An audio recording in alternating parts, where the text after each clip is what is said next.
Alors bonjour à tous, on se retrouve aujourd'hui pour une nouveauté que je pense importante, hein. C'est le Expert de chez Hobbytech. Alors c'est important pourquoi? C'est parce qu'ils avaient sorti le CRX2 d'ailleurs qui est là, que j'ai jamais fini, je l'avoue, parce qu'il y avait des petites choses voilà, que je voulais revoir, que j'ai pas eu le temps. Et ça c'était plutôt un crawler, disons, réaliste, hein, voilà.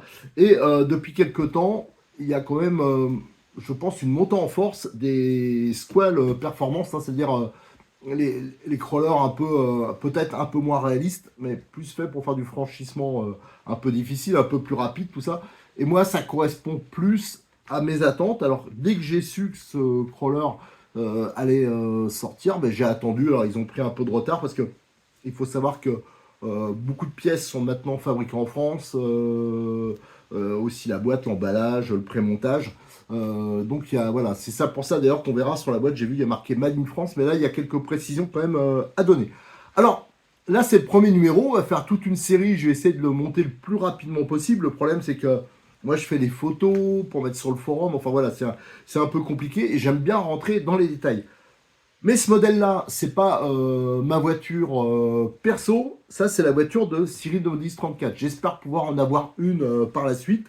Alors j'avais demandé à Cyril, comme je pouvais pas en avoir pour l'instant, j'ai demandé à Cyril si il allait en monter une. Il m'a dit oui, en expo pour les démos. Donc hier, il les a reçus hier matin, on était samedi. Il y avait la journée RC Mag au domaine Bois de Rose. Donc j'ai dit, bah, si tu les as reçus, en fin d'après-midi, je passe. Dès que vers 5h, 6h, je sais pas, j'ai tracé la route, j'y suis allé, j'ai récupéré la voiture, j'ai même récupéré les pneus Jetco, on en profitera pour les tester avec des jantes acier. J'ai récupéré le moteur Brushless Connect, hein, le Fusion en 1800, les jantes acier, enfin voilà, j'ai récupéré le cerveau de 30 kg. Donc on va pouvoir assembler tout ça. Ce matin, en me levant, hein, donc je suis rentré très tard hier soir, ouais, ce matin, je vous ai fait déjà une première vidéo sur Facebook, vite fait, hein, parce qu'on m'avait demandé. Là, on va faire vraiment les vidéos pour YouTube. À savoir que d'habitude, j'aime bien découvrir, même si des fois ça me fait dire des bêtises, les boîtes avec vous. Je regarde pas avant, on déballe ensemble, et comme ça j'ai la surprise de la découverte. Sauf que hier, je suis repassé donc au domaine Bois de Rose, une fois que j'ai récupéré la voiture, et au domaine Bois de Rose, il y a plein d'amateurs de crawlers, et bien sûr, ils voulaient voir ce qu'il y avait dans la boîte. Donc au début, je voulais pas trop, après on l'a ouverte et on a regardé ce qu'il y avait dedans. Donc voilà, c'est pas une totale découverte du coup, et ce matin, en plus, j'ai fait la petite vidéo pour Facebook. Donc voilà, ça allait encore moins. Mais bon, j'ai plein de choses quand même à voir, hein. J'ai fait exprès de pas trop détailler. Donc on va voir ensemble. Devant moi, j'ai le CRX2, donc qui a servi de base. Il se peut que je dépouille des pièces pour gagner du temps de celui-ci pour mettre là, parce que c'est la même transmission avec les cardans, avec le système en fin de compte anti-couple, hein, c'est-à-dire qu'ils ne tournent pas dans le même sens. Ça évite que si vous êtes dans une pente, quand vous donnez un petit coup d'accélérateur, ben, ça ne vous entraîne pas avec l'effet de couple, un peu comme les hélices hein, dans les avions, vers la gamelle, hein. Donc ça veut dire, comme ils ne tournent pas dans le même sens, l'effet de couple il s'annule. Donc ça c'est quelque chose de pas mal et que j'avais découvert sur les Charisma, les versions 2. Autrement, pour le reste, je vous avais présenté il y a quelques temps, il y a une semaine à peu près, les nouvelles pièces laiton, hein, qui sont donc d'origine là-dedans. Les flancs en carbone, ils ont acheté, je crois, maintenant la boîte Bitech, c'est à Toulouse que c'est fabriqué. Les machines pour découper le carbone, apparemment les imprimantes 3D, tout ça. Donc on va découvrir ça ensemble et après on va faire, je vais essayer de monter le plus rapidement possible. Petit truc qui m'inquiète, alors j'en suis pas sûr, je vais regarder plus précisément. J'ai l'impression qu'ils sont passés. Il y a une mode que je déteste actuellement. D'ailleurs, je crois que c'était le cas du Series 2 d'ailleurs. C'est dans plein de domaines. Ils ne mettent plus les notices. Alors, avant d'hurler au loup, on va regarder déjà l'extérieur de la boîte et après on vérifiera dedans. Allez, on regarde ça tout de suite. Alors, avant de regarder la boîte, hein, on va parler tarif, hein. La voiture, prix public est 399, alors voilà, 400 euros. C'est donc, on voit qu'il y a toutes les pièces, les tons, les amortisseurs Wolf, hein, qui sont très à la mode, toutes les pièces carbone, les entretoises 3D, les nouveaux cardans renforcés. Voilà, vous avez la voiture seule. Il faudra bien sûr prévoir les roues, cerveau de direction, bien sûr la radio, contrôleur, enfin voilà, toutes ces choses-là. Là, c'est voiture nue. Alors, si hier, justement, on en parlait, comme il y avait beaucoup de gars qui faisaient du crawler au domaine Bois de Rose, on a profité. Alors, il y en a beaucoup qui me disaient qu'eux, ils trouvaient, alors c'est vrai qu'ils ont des engins qui valent extrêmement cher, hein, donc souvent qui sont à poil et ils rajoutent toutes ces pièces, en fin de compte, laiton, ils les rajoutent, hein. Donc eux, ils trouvaient que c'était pas spécialement cher. Par contre, d'autres, c'est vrai qu'ils ont des voitures beaucoup plus simples, tout ça, eux, ils trouvaient que c'était un peu chéro. Bon, voilà, c'est vrai que moi, j'ai regardé les prix, les crawlers de ce type, déjà, il n'y en a pas tant que ça, hein, là, c'est vraiment haut de gamme, niveau équipement. Donc, on va dire, allez, on va dire en gros que c'est dans les prix, c'est même plutôt intéressant si, avec ces pièces laiton qui sont vraiment d'une finition. Voilà, c'est vraiment de très très belles pièces. Alors, un point au niveau tarif, je rappelle que Cyril de Modélisme 34, hein, je rappelle, si vous aimez bien ce qu'on fait et que vous voulez qu'on puisse continuer tout ça, pensez à le favoriser. Surtout qu'avec le code promo que je vous mets au début de chaque vidéo, vous avez 5% sur tout le site, hein, toute l'année. Ça, il suffit d'être enregistré et quand à la fin de votre commande, vous avez la petite case pour mettre le code promo. Et en plus, pour chaque voiture, hein, que ce soit le Xpert, enfin Tamiya ou n'importe quoi, ils vous offrent, ça c'est depuis le 1er janvier à notre demande, parce que ça pour moi c'était important, le kit premier secours. Le kit premier secours, donc il y a des roulements, il y a du double face, il y a de la visserie, des colliers, enfin des choses comme ça. Ça c'est très bien pour les débutants qui ont souvent rien, mais c'est aussi bien pour les autres, hein, ça fait toujours un peu de rab. Alors, la représentation, on reconnaît bien les boîtes Bitech, hein, ça c'est vrai ils sont forts. Moi je trouve ils ont toujours des boîtes hyper sympas. Et là, on a la voiture qui est représentée donc une fois montée, hein, sans l'équipement. Et là, on voit bien toutes ces pièces laiton. Là, celle-là, elle est exceptionnelle, cette pièce-là, qui bouge, qui fait en plus ouais, office, qui fait partie du pont. Voilà, ça c'est vraiment assez spécial. Je suis impatient de voir aussi cette pièce là une fois montée. Apparemment il y a des entretoises. Bon, on verra ça sur la notice. Et tout le reste là, ces pièces là, c'est apparemment déjà monté, assemblé le châssis au niveau des entretoises et des flancs en carbone. Voilà, alors on va maintenant retourner la boîte, on va regarder les autres côtés. Alors de l'autre côté, on retrouve donc une vue du châssis complètement assemblé, hein. C'est comme ça que c'est livré dans la boîte, hein. Du coup, je le sais, vu qu'on l'a ouvert avant. Et là, il y a, voilà, j'ai vu, c'est les limites, des fois, il faut faire un peu attention ou mieux l'expliquer. Euh, voilà, les indications qu'on peut donner sur la boîte. Alors déjà, ce qui est bien, c'est que c'est en français, en anglais. Et là, il y a marqué Made in France. Et hier, j'ai dû expliquer, parce qu'il y en a qui pensaient que cette voiture était entièrement fabriquée en France. Alors ça peut être un peu trompeur, mais faut quand même le souligner, c'est exceptionnel, parce que c'est les seuls qui font ça. C'est cette partie-là, enfin, qu'on se ça qu'il y a une sorte de flèche. C'est pour ça que c'est, faut l'interpréter. Et qui montre le châssis, voilà, assemblé. Et toutes ces pièces-là, ça, c'est fabriqué en France, bien sûr. Par contre, les pièces laiton, je suppose que oui, mais j'en suis pas sûr, parce qu'il n'y a pas d'indication là-dessus. Et bien sûr, tout ce qui est pièces plastiques moulées, je pense les rotules, les amortisseurs, tout ça, non, ça vient d'Asie. Mais à souligner quand même que toute cette partie-là, voilà, le châssis complet, lui, c'est sûr que c'est 100% français. Alors sur ce côté-là, on retrouve une vue du châssis vue de côté, hein. Ça permet vraiment de voir l'architecture, hein, qui est assez différente. Par exemple, ouais, du Series 2, hein, mais on voit déjà l'inclinaison des amortisseurs qui est importante. Tandis que, là, je vous montre un Series 2, je l'ai mis à côté, comme ça on pourra comparer. Là, ils étaient totalement droits. Et c'est un châssis poutre classique. Voilà, donc ça permet quand même de se donner vraiment une bonne idée de la voiture. Alors de l'autre côté, il n'y a rien de spécial à l'opposé. Par contre, on va regarder sur les petits côtés là, et vous allez voir, c'est là qu'il y a un petit point qui peut, comment dire, j'en rigole d'avance, mais qui peut un peu m'énerver. Je sais pas, il y a des trucs dans la vie, moi, qui m'excitent particulièrement. Alors, pas dans le bon sens, hein, et ça en fait partie. Alors là, on a une vue, hein, de la voiture ici. Donc sur RC Mag, hein, j'ai mis toutes les photos qu'ils ont publiées déjà. Et là, voilà, il y a un QR code, hein. Ça, c'est pour apparemment la notice de montage. Donc j'ai bien peur que, ouais, j'ai bien vu qu'elle n'est pas dedans. Alors ça, on y reviendra après. Je vais essayer de me calmer. Parce que ça, c'est un truc que j'arrive pas à comprendre. Enfin voilà. Allez, on va ouvrir la boîte et on va regarder ce qu'il y a dedans. Alors, une fois la boîte ouverte, on voit qu'il y a de la place dedans encore. Parce que pourquoi? Parce qu'il n'y a pas les roues.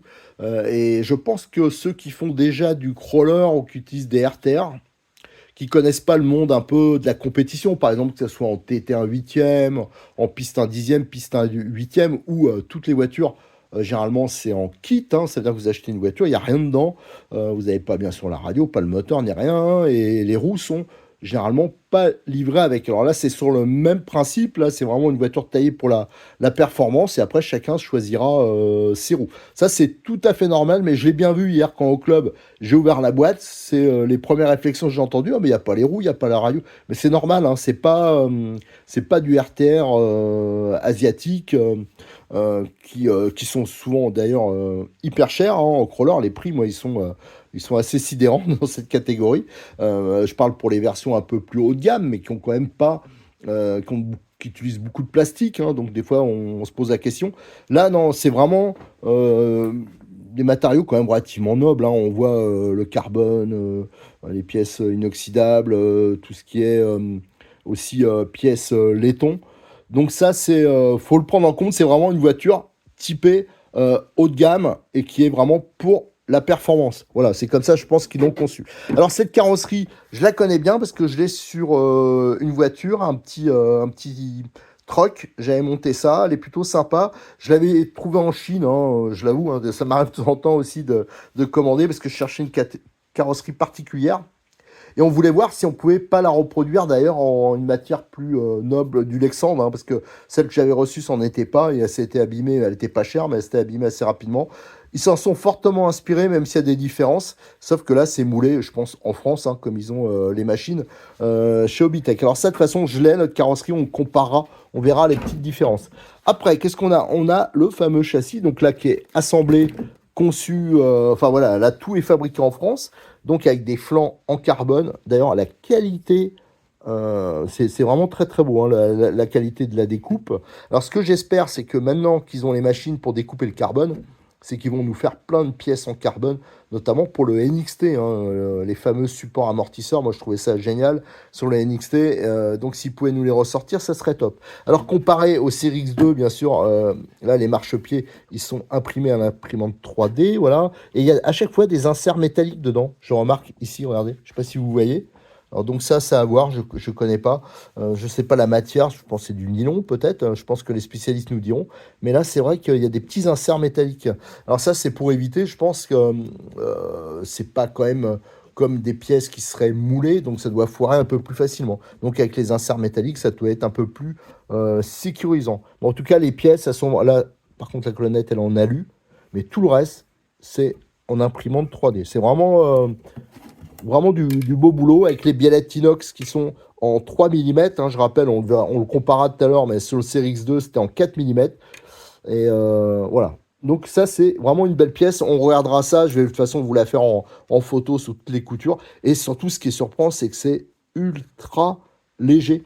Et c'est vrai que souvent, je vois qu'il y en a qui laissent au niveau des châssis, des machins. Mais moi, ça me paraît aberrant parce que faut rabaisser les masses. Donc c'est plutôt au niveau des ponts, au niveau, voilà, à ce niveau-là qu'on peut mettre du poids au niveau des roues. Mais là, je pense que les parties hautes, ça doit être le plus léger possible pour éviter de verser. Mais je vous dis, je suis absolument pas spécialiste, même si on a été dans les pionniers hein, à l'époque, hein, ceux qui avaient connu le Challenge Trial. C'était les premières fois qu'il y avait des épreuves de crawler, mais sauf qu'on faisait ça avec des thermiques. Alors je me suis dit, mais tu gênes pas la galère.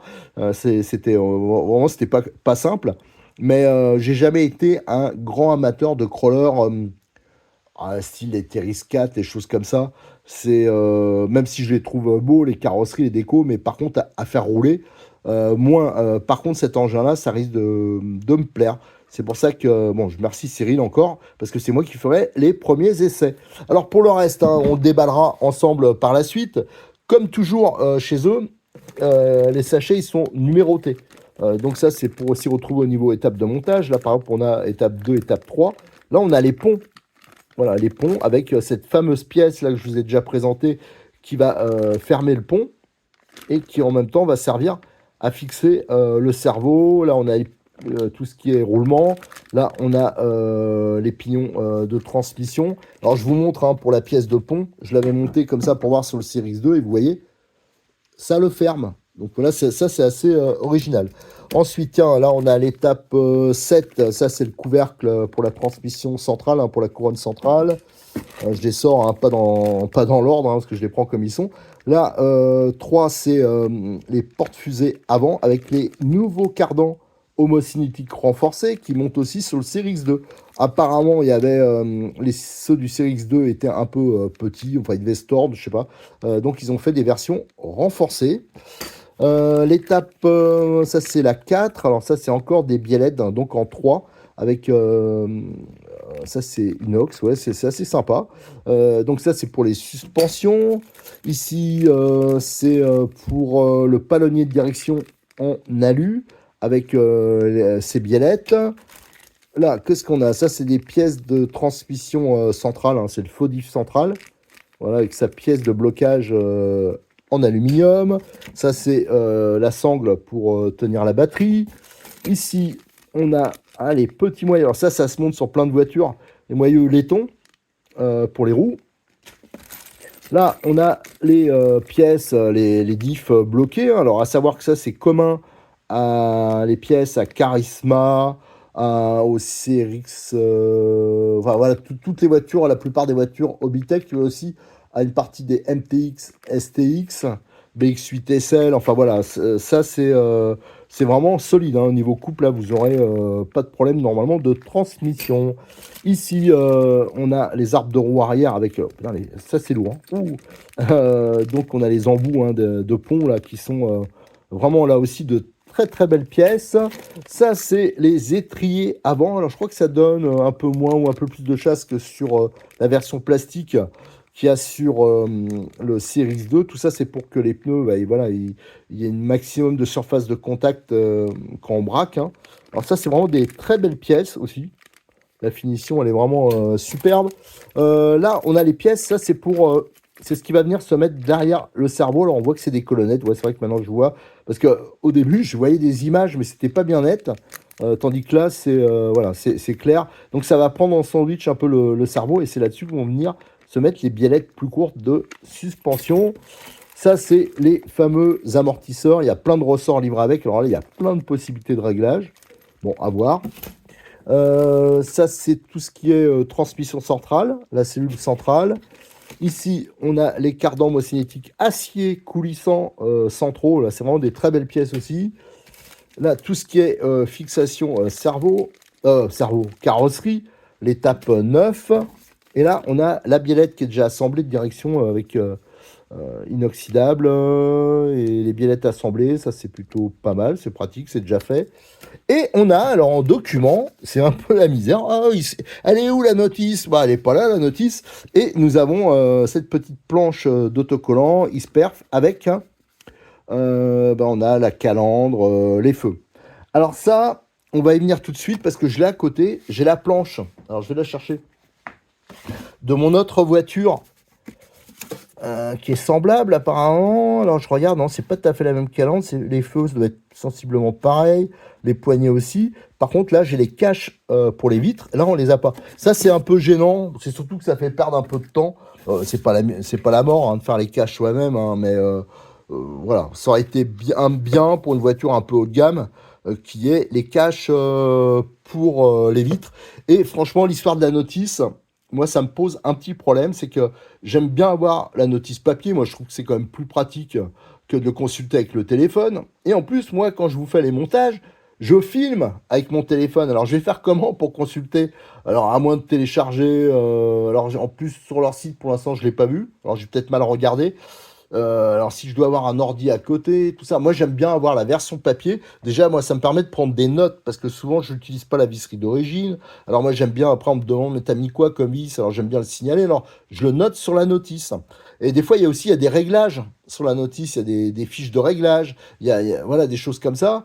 Là, franchement, ça m'emmerde quand il n'y a pas de notice. Et c'est pas la première fois. Il y a de plus en plus de marques qui font comme ça. Et pas spécialement dans la RC. On peut même pas mettre le côté écolo, parce que qu'est-ce qu'ils vont faire les gens? La plupart, bah, ils vont quand même, je pense qu'il y en a pas mal qui vont faire des recherches, l'imprimer. Donc, est-ce que c'est plus écolo de l'imprimer? Ça fait quand même pas une grosse économie à la boîte. on l'imprime. Et le côté écolo, quand je vois à un moment, faut arrêter de nous gaver. Quand je vois là qu'il y en a qui ils sont prêts à faire sauter la planète là, donc à la limite, que ce qu'on s'en foutrait, hein, comme il paraît que bientôt on va être tous irradiés, atomisés. C'est pas ça, mais en plus, on s'attaque à des petits trucs comme ça. Alors que je regardais le journal tout à l'heure, il parlait que dans le monde, il n'y a jamais eu autant de gens qui voyagent en avion, que ça pollue, mais un truc de délire. Et ça, par contre, on n'y touche pas. Voilà. Alors, mais par contre, on va dire, ah bah tiens, on va plus mettre de notices dans les trucs, tout ce qui est papier, parce qu'en fin de compte, c'est peut-être pas Hobbytech, hein, c'est pas eux que je reproche parce que c'est de plus en plus général. Là, j'ai acheté une tablette, pas de notice dedans, rien. Enfin bon, on n'a pas hyper besoin pour une tablette, mais il y a rien. Ouais, pareil, faut télécharger un document, truc comme ça. Ouais, faut arrêter de nous prendre pour des cons, quoi. Ça devient franchement pénible. Voilà, c'était mon petit coup de gueule et encore, je me retiens parce que ça, c'est un point, je suis particulièrement sensible. Moi, je suis plutôt du style à faire très attention et compagnie. Je suis le premier à vouloir les couper en petits morceaux. Tous ceux qui... moi, je fais un tout petit peu de rando avec ma nana, le peu que je peux le faire, hein, parce qu'avec mon genou boiteux.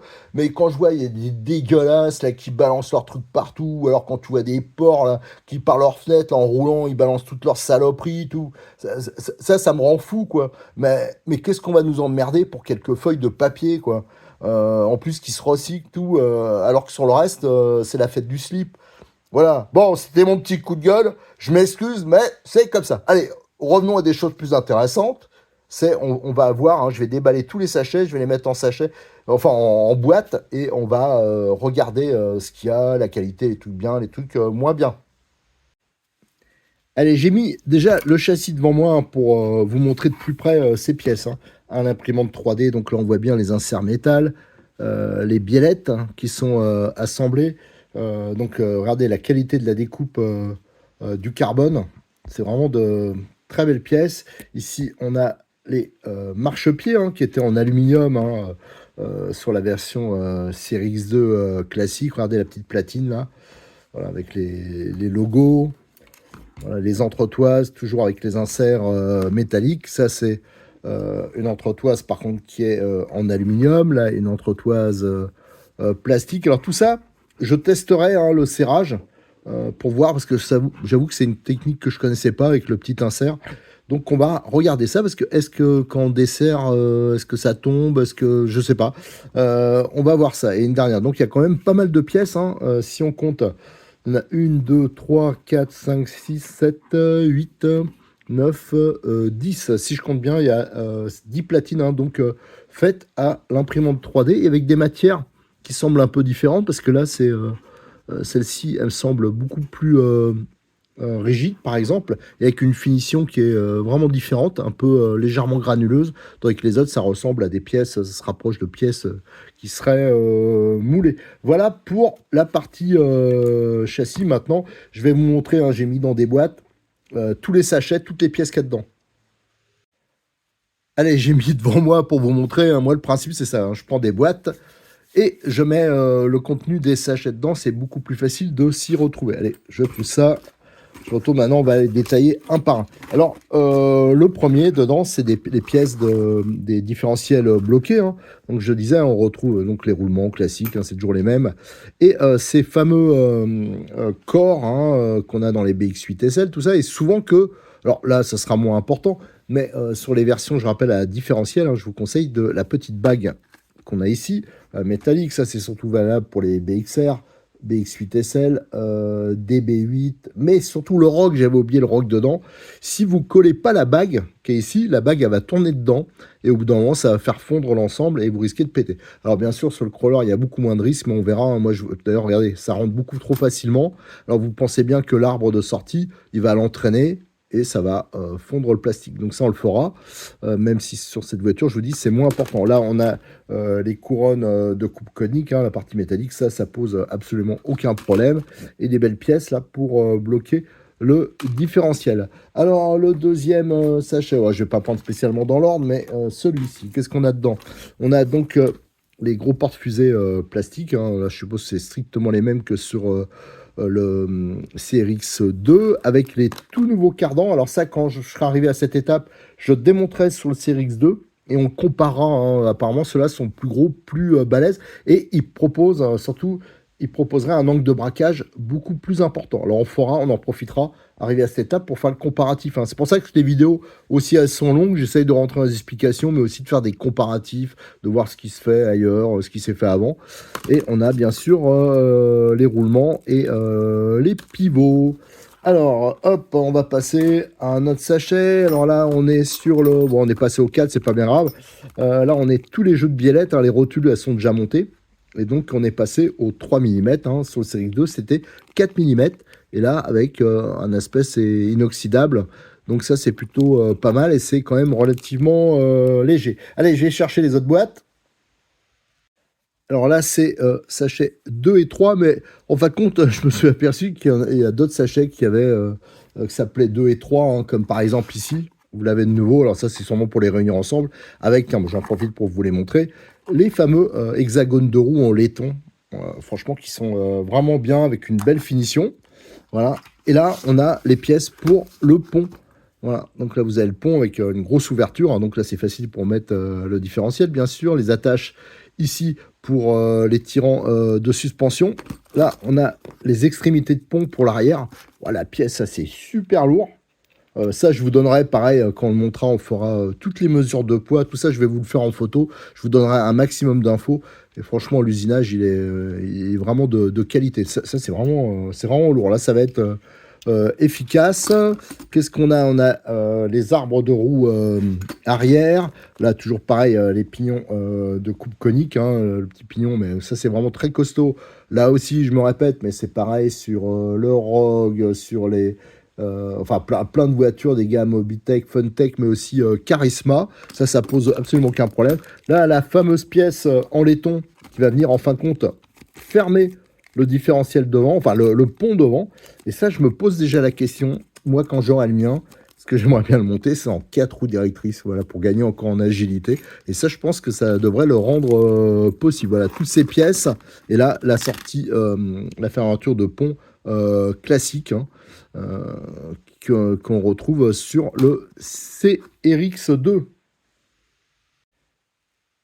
Alors, dans cette boîte, hein, ça, c'est l'étape 5, on retrouve toutes les ressorts, toutes les pièces. Alors là, il y en a un paquet hein, de ressorts. Regardez, ça, c'est des ressorts de différentes longueurs. À chaque fois, c'est indiqué les 12 mm, 4 en diamètre 0,8. Là, on a en diamètre 1, donc ils sont plus durs. Et à chaque fois, il y a toutes les longueurs d'indiquer. Donc, il y a des 0,6, 0,8 et 1. Donc, à chaque fois, il y a 4 pièces. Donc, ça vous donne quand même une amplitude de réglage qui est assez énorme. Et avec tous les fixations, les joints et les fameux amortisseurs en Wolf. Je pense que c'est des 90 de long. Voilà, toutes ces pièces-là, j'avoue que je ne maîtrise pas trop les réglages de ces amortisseurs parce que voilà, c'est tellement différent de ce qu'on peut utiliser en TT1 8e. Donc, il faudra vraiment se pencher là-dessus. Mais alors, ceux qui utilisent ça, ils sont, pour eux, c'est le top, le summum. Donc, à voir. Alors, juste un petit retour en arrière, hein, quand on parlait du prix de la voiture, hein, juste avant, on évoquait les amortisseurs Wolf, mais c'est vrai que beaucoup de ceux qui me parlaient de prix de voiture, hein, quand je regarde la caisse qu'ils utilisent, hein, quelle que soit la marque, mais il y a souvent ces amortisseurs-là, hein, parce qu'il y a des marques bien connues, par exemple, qui ont des amortisseurs, c'est comme des seringues, ils fuient beaucoup, donc ils mettent ces amortisseurs-là, donc il faut le rajouter au coût de leur voiture. Là, c'est 2 boîtes. Alors juste, ouais, une petite parenthèse avant de finir sur ce sachet 7. Voilà, je ne me rappelais pas, qui est la transmission centrale. Je vais vous passer un petit extrait de vidéo que je suis allé faire tout à l'heure parce que voilà, quand je parlais de la notice, avec le QR code, hein, ça me donnait un accès au site Obitech. Alors du coup, je suis allé avec l'ordi. J'ai bien trouvé une notice. Vous allez voir, c'est hyper original. Je pense que ça va plaire à ceux qui sont à la pointe au niveau informatique, aiment bien un peu les gadgets, tout ça, mais même si c'est pas un gadget, hein, c'est une notice en fin de compte interactive, un petit film. Vous allez voir, c'est vraiment bien fait. Même si moi, perso, j'en suis pas fan pour ce que je veux faire, mais je pense que ça va plaire à beaucoup de monde. Alors, je vais vous balancer l'extrait que je suis allé faire, hein. J'ai filmé en fin de compte mon écran et on en reparle après ça. Alors là, je suis allé sur le site Hobbytech pour télécharger la notice. Et il s'avère que j'ai bien trouvé une notice, mais qui est, alors c'est sûr qu'elle est, c'est ultra moderne. Regardez, de notice animée. Il y a toute une animation et vous avez en dessous toutes les étapes. Voilà. Et vous avez donc l'animation. Donc il y a les références, je crois, voilà, qui s'affichent. Il y a quand il faut mettre de l'huile, quand il faut mettre du frein à filet. Regardez avec le petit personnage là. Donc c'est pas mal quoi pour. Mais bon, voilà quoi. Non, c'est sûr qu'ils ont fait un super truc, parce que moi, perso, c'est la première fois que je vois ça. Vous voyez, vous avez les indications, bien enfoncer le cardan, tout ça. Mais voilà, mais moi je tiens, alors je suis peut-être rétrograde. Alors ça c'est très bien, il faut le signaler. Vraiment, je pense que ça plaira peut-être aux plus jeunes, tout ça. Mais moi je tiens quand même à ma notice papier. Je veux une notice en papier. Alors pour l'instant, je ne l'ai pas trouvé. Mais bon, c'était pour le signaler parce que ça, je ne l'avais pas vu. C'est avec le QR code, je suis tombé là-dessus. Donc je suis allé, je l'avais sur le téléphone. Je les ai un peu regardé toutes les étapes. Franchement, voilà, ça a quand même dû demander des gros moyens, je pense. Enfin, faut, voilà. Mais par contre, pour l'instant, donc si vous avez l'info, je cherche la notice papier. J'espère qu'elle existe quand même. Voilà, c'était juste pour vous indiquer ça. Donc voilà, vous avez vu le petit extrait, c'est pas d'une grande qualité, parce que je filme mon écran. Vous avez vu, donc c'est vraiment spécial, c'est vraiment, je sais pas si c'est une première, mais en tout cas c'est très moderne. Mais moi j'aurais trouvé ça super, mais il faut à côté qu'ils nous mettent, mettez-nous une vraie notice papier pour ceux qui aiment bien le truc papier. Moi, qu'est-ce que vous voulez que je peux rien en faire de cette. Voilà, quoi, c'est pas pratique. Je vais pas monter ça avec l'écran devant moi, quoi. Donc, mettez-moi une notice en papier. Voilà.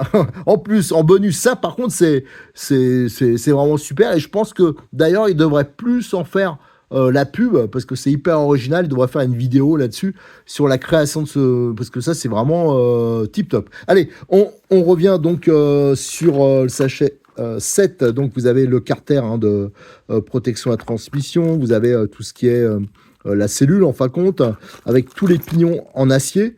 Donc il y en a deux petits, ça c'est pour inverser le mouvement. Je rappelle que d'un côté ça va tourner par exemple dans le sens horaire, l'autre côté anti-horaire, pour annuler l'effet de couple, notamment quand on est en 2R, pour éviter les gamelles, les trucs comme ça, pour stabiliser la voiture. Vous avez bien sûr la couronne, je crois que c'est la même que le CRX1, CRX2, avec le slipper, le support moteur en aluminium. Enfin voilà, on a toutes les pièces qu'il faut.